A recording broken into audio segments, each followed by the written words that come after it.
Today we're diving into the fascinating world of beekeeping and learning the art of spotting a queen bee. Let's jump right in and explore some tips and tricks for spotting a queen. First, let's cover what the queen bee looks like. The queen is the biggest bee in the colony. She has an elongated, pointed abdomen, her back is shiny and hairless, and her legs are lighter colored. Tip number 1, look for frames with hatching brood.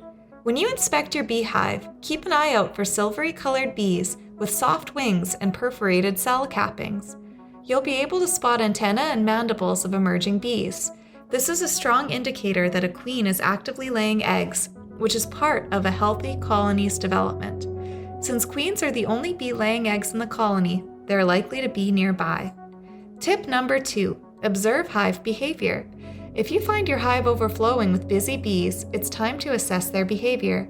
Gently separate the brood boxes onto lids and place them on the ground.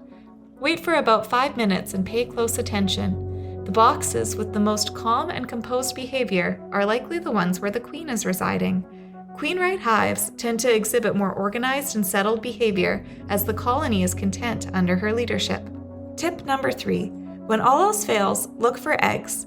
Sometimes spotting the queen can be a bit tricky. In such cases, take a closer look for eggs. Gently shake off bees. Keep your eyes peeled for eggs. Remember, eggs are only eggs for a short period of 48 hours, after which they hatch into larvae. So if you spot eggs, you'll know the queen has been active recently. Some beekeepers opt to mark their queen to make spotting easier. Some beekeepers argue that this discourages beginners from learning how to consistently spot their queen. Choose the strategy that works best for you. Spotting a queen might seem like a daunting task, but with these tips and tricks, you'll be well on your way to becoming a pro at identifying the queen.